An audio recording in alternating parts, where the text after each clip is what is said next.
कल हमने क्या पढ़ा था बच्चों? समाज।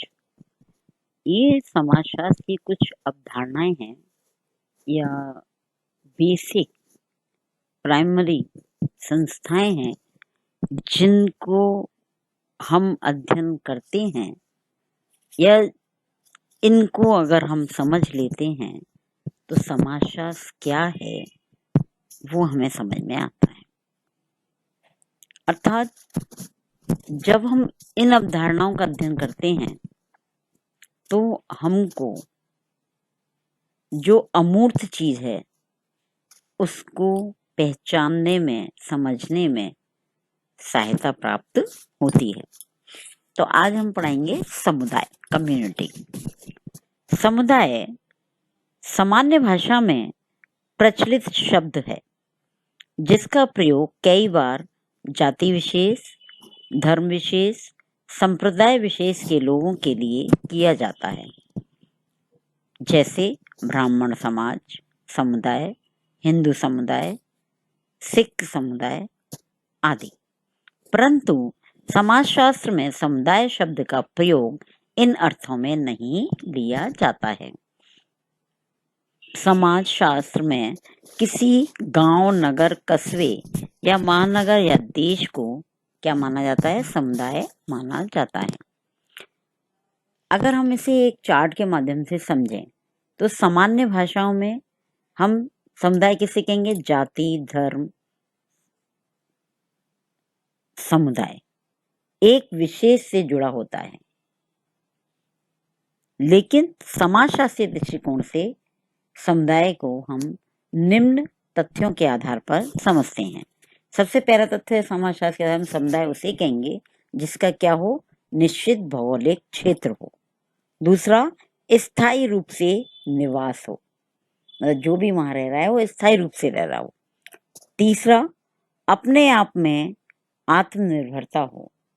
चौथा, व्यक्ति के जीवन के सभी क्रियाकलाप, गतिविधियां वहां पर संपादित होती हों। और पांचवा है, स्थापना जानबूझकर नहीं, समय के साथ साथ स्वतः ही हो जाती है। मतलब हम उसका निर्माण जानबूझकर नहीं करते हैं, बल्कि समय के अनुसार साथ धीरे धीरे धीरे हम रहने लगते हैं और वो विकसित हो जाती है। और सबसे बड़ी बात है सामुदायिक भावना। हम समुदाय उसे कहेंगे जहां पर मैं के स्थान पर हम की भावना होती है। वहां पर हम कभी मैं का विकास नहीं करते, मेरा मेरा ये शब्द नहीं, हमारा, यानी कि हमारा गांव, हमारा स्कूल, हमारा कॉलेज, हमारा मोहल्ला, इस तरीके से हम उसका विकास करने का प्रयास करते हैं। अब आता है समुदाय की परिभाषा या अर्थ। शाब्दिक दृष्टि से कम्युनिटी अंग्रेजी शब्द का हिंदी रूपांतर है। अंग्रेजी शब्द दो शब्दों से मिलकर बना है, कॉम प्लस मिनिस। कॉम का अर्थ है टुगेदर और मिनिस का अर्थ है सर्विंग। टुगेदर यानी कि एक साथ, प्लस सर्विंग यानी कि सेवा करना। अर्थात कहने का तात्पर्य है साथ साथ मिलकर सेवा करना समुदाय कहलाता है। तो इस प्रकार से समुदाय जो है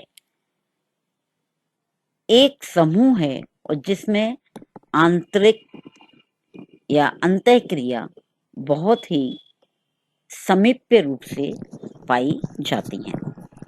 इसमें प्रोफेसर डेविस ने अपनी भाषा में समुदाय की परिभाषा दी है। इनके अनुसार समुदाय सबसे छोटा ऐसा क्षेत्रीय समूह है जिसमें सामाजिक जीवन के समस्त पहलू आ जाते हैं। सामाजिक जीवन के समस्त पहलू यानी कि जो अपन ने पहले तत्वों की बात करी वो, मतलब सबसे पहले निश्चित भौगोलिक क्षेत्र है, व्यक्तियों का समूह है, सामाजिक जीवन के सभी पहलुओं का इसमें समावेश होता है। अगर ऐसा है तो ये क्या है? समुदाय है। मैकआइवर एंड पेस ने भी अपनी परिभाषा दी है। उनके अनुसार जब किसी छोटा या बड़े समूह के सदस्य साथ साथ इस प्रकार रहते हैं कि वे किसी विशेष हित में ही भागीदार नहीं होकर सामान्य जीवन की मूलभूत दशाओं का परिस्थितियों में भाग लेते हों, तो ऐसे समूह को समुदाय कहा जाता है। तो क्या कहते हैं, मैं कह रही हूँ फिर कि जब किसी छोटे या बड़े समूह, छोटा हो या बड़ा समूह हो, उस समूह के सभी सदस्य साथ साथ कैसे रहते हैं, एक विशेष हित में ही भागीदार नहीं होते, बल्कि संपूर्ण जीवन के लिए एक दूसरे में क्या होते हैं, अपना भाग निर्वाह करते हैं, एक दूसरे का सहयोग करते हैं। तो ऐसे समूह को क्या कहा जाता है, समुदाय कहा जाता है। और बोगार्डस आदि जितने भी समाजशास्त्रियों ने समुदाय में अपने अपने विचारों को रखा है, लेकिन सबसे बड़ी बात है जो बोगार्डस ने कही कि उसमें क्या होती है, हम की भावना पाई जाती है। समुदाय के अंदर क्या होती है, हम की भावना पाई जाती है। अर्थात हम कह सकते हैं कि समुदाय सामान्य सामाजिक जीवन में भागीदार लोगों का एक ऐसा समूह है जो किसी निश्चित भौगोलिक क्षेत्र में निवास करता है और जिसमें हम की भावना या सामुदायिक भावना पाई जाती है। मतलब इस निष्कर्ष में परिभाषा अगर हम देखते हैं तो उपरोक्त जो अलग अलग समाजशास्त्र में परिभाषा दी, उनकी सभी बातें इसमें आ जाती हैं कि समुदाय क्या है, उसके अंदर क्या क्या चीजें होनी चाहिए। अब आते हैं समुदाय के आधार या आवश्यक तत्व, जो कि अभी हमने पहले बताए थे उसी आधार पर। तो इसके प्रमुख जो आधार हैं वो 3 हैं। पहला है व्यक्तियों का समूह। अगर व्यक्तियों का समूह नहीं है तो वो समुदाय नहीं हो सकता। समाज के भी हमने बताए थे, समाज के अंदर भी क्या होता है, व्यक्तियों का समूह होता है। समुदाय के अंदर भी व्यक्तियों का समूह होता है, लेकिन समाज के अंदर कोई निश्चित भौगोलिक क्षेत्र नहीं होता, लेकिन समुदाय के अंदर निश्चित भौगोलिक क्षेत्र पाया जाता है। तीसरा, समाज में हम की भावना नहीं होती। इसका आवश्यक तत्व है कि समुदाय में सामुदायिक भावना या हम इसे कहें हम की भावना पाई जाती है। इसके सामुदायिक भावना में हम 3 बातों को देखते हैं, हम की भावना की अभिव्यक्ति, दायित्व निर्वाह की भावना और निर्भरता की भावना। इस प्रकार से समुदाय के जो आधार हैं, स्तंभ हैं, वो ये 3 हैं और इसी आधार पर हम समुदाय को जानने का प्रयास। अब आती है समुदाय की विशेषताएं। तो इन आधारों और परिभाषाओं के आधार पर समुदाय की निम्न विशेषताएं हमारे समक्ष आती हैं। नंबर 1 है स्वतः विकास। समुदाय कभी भी किसी के द्वारा निर्मित नहीं किया जाता। क्या होता है समुदाय? समुदाय का विकास स्वतः ही होता है। कुछ लोग एक समूह की एक दूसरे की आवश्यकताओं के अनुसार एक स्थान पर रहते हैं और धीरे धीरे वो मोहल्ला मोहल्ले से नगर, नगर से गांव बनकर बस जाता है। फिर धीरे धीरे लोग वहां आते हैं।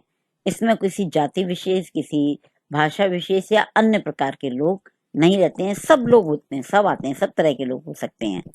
लेकिन और जब सब लोग लंबे समय तक एक ही स्थान पर रहते हैं तो एक दूसरे से सामाजिक रूप से क्या होते हैं, पारस्परिक इनमें संबंध पाए जाते हैं, एक दूसरे पर आश्रित होते हैं, एक दूसरे का सहयोग करते हैं। तो इस कारण इसका फिर क्या हो जाता है, फिर हम उसे किसका बोलने लगते हैं, ये एक समुदाय है। तो उसका नाम क्या दे देते हैं, समुदाय।